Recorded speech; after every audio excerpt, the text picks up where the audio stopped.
Well, I guess Stadia isn't dead after all. Imagine that. See, it's huge Stadia changes that will add more games faster to the platform. It's SDO Daily, baby. Let's get into this one. I'm not sorry. Stay sick cause I follow my gut. They say I was pushing my luck. I'ma push me a matte all black truck. Oh, I'm not sorry. What's up, people? What's up, people? What's up, people? It is your boy MM2K back again with another episode of the SDO Daily. On behalf of the Stadia Dosage platform, do us a huge favor before we get into this one. Hit that like button, hit that subscribe button, rock those bells for notifications, please. So you know when we're dropping these doses, we appreciate all of y'all straight up. Y'all know the deal, y'all know the reason, and by now y'all should know what?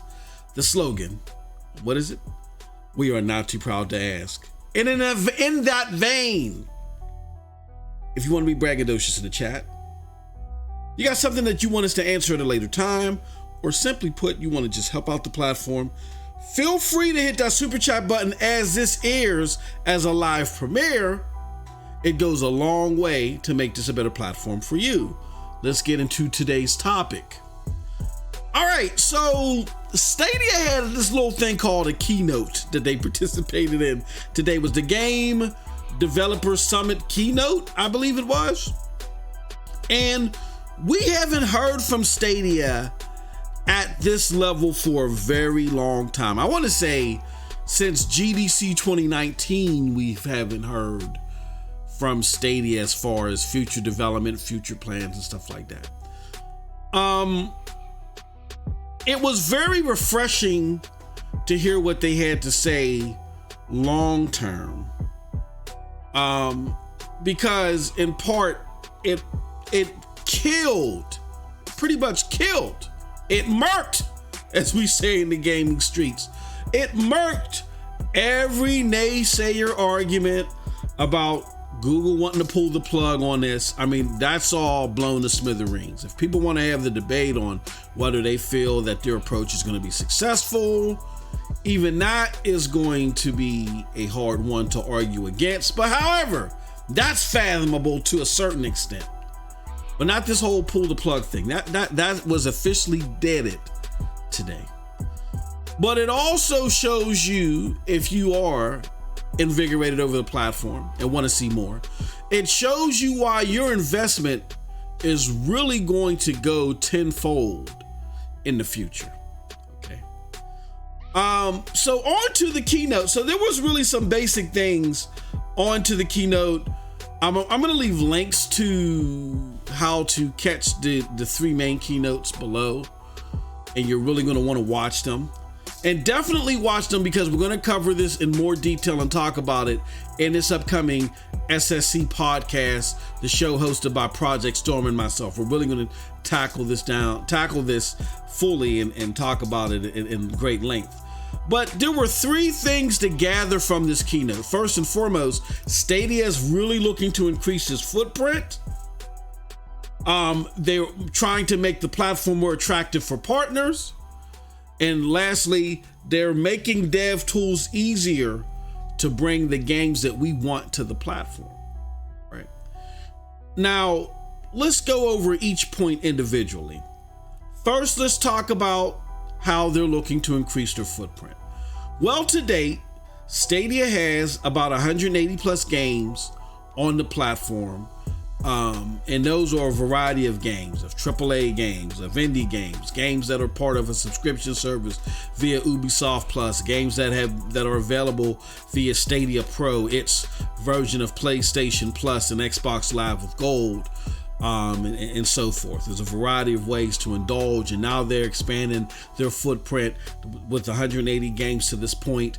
They still got another 47 at least games to release for 2021. As they said, look, our target for 2021 is 100 more games, so they got at least 47 more games to go.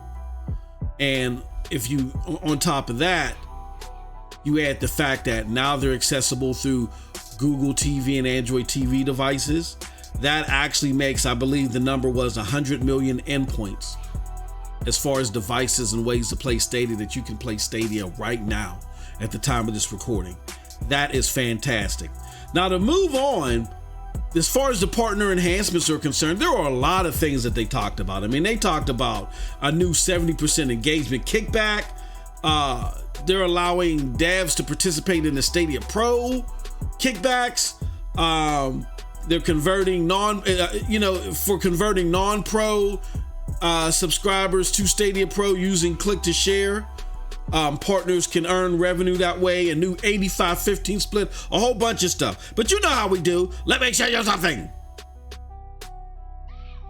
Just a couple of screenshots that I had to take from the presentation. This first one talks about the new 85-15 split. Up until the first 3 million, Stadia will give you 85% of the revenue off the game, off of DLC, I believe, and in-game items and stuff like that. And they'll take 15% off the first 3 million. Then after that, it goes back to the regular 70-30 split. But here's something that I highlighted here in this clip. That more of the pie approach, as they call it, starts October 1st and it ends 2023. Whoa! But I thought Stadia was dying at the end of 2021. Let me shut up. I told y'all. That Stadia is getting the plug pulled. Crap is dead. It's dead. We tried to tell you earlier. On good authority, we heard that Alphabet has doubled down on Stadia and his keynote has showed that. So please make sure you watch it along with watching this video. But there's even more in that regards. They said, we're investing in Stadia Pro, including bringing it to more users through partnerships. Now this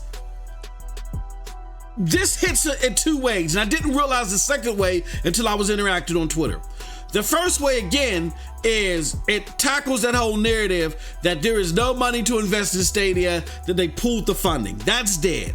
But what this also does is it better explains, and shout out to my good friend and my spiritual advisor, all things Stadia, Clive Linden, who pointed this out recently, I believe a day or two before this even aired, that the third-party relationships that they're talking about possibly ain't even with game devs. They could be, as they explain here. We're investing in third-party partnerships with folks like OnePlus, Lenovo, and AT&T, and Asus. Those could be the third-party relationships they were talking about earlier when they shut down SG&E and they talked to GameIndustry.biz, the ones that were tagged to going fully white label when there wasn't enough information to support such a narrative. That's why it's always good to hold your horses and follow the facts, so the credibility ain't in shambles.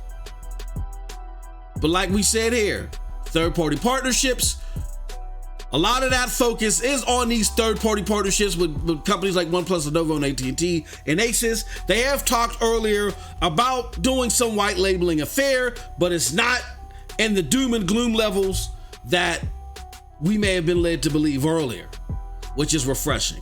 So those are the double takes from this particular slide. Here goes another slide. Again, more of the pie with the transactions. We talked about the 85-15 split, but in this one they say we'll run through at least 2023. So not only do we have not too much to worry about Stadia up until 2023, but again, like they've said before, Stadia is not going anywhere. So what they're hitting at right here is if this particular initiative is successful, they're going to extend it. All right. And I've always said 2023 is going to be a big year for Stadia, Amazon, Xbox. That's when they can really get a lot of their initiatives together rolling out, and they can really start fighting for the mainstream as it relates to cloud gaming. I've always said that. And it's starting to come to fruition through a lot of this information that we received today and information that we're receiving on the periphery. And as far as this last one, there's going to be an affiliate marketing program. And again, this affiliate marketing program will launch in the first half of next year, 2022. So for those that still were like, hold on, there's 3 weeks left of Stadia before Google pulls the plug, I just wanted to share everybody that wasn't the case. You know what I'm saying? So, but with that said, that's just the itty bitty pitties of it. All right, the itty bitty pitties of it. Okay.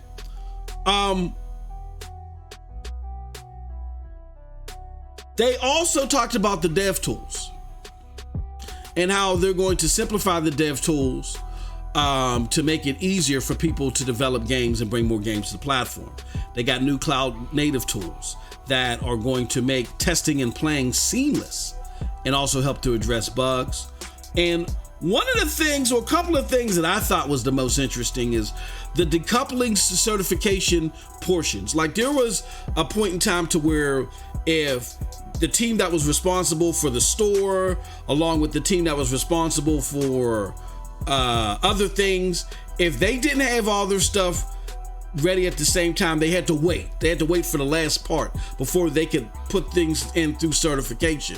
And now they don't have to do that. And certification, as it was outlined in this presentation, seemed to be very cumbersome, and they've acknowledged it themselves that it was. They said it was too cumbersome. And that was refreshing to hear that from Stadia. And they're saying that we're doing everything that we can to minimize that and make it a seamless process. So I was impressed with hearing about the decoupling in regards to the certification and also the porting toolkits. Shout out to the homie Jack Deslip, co-host of the Numbers Show for Stadia.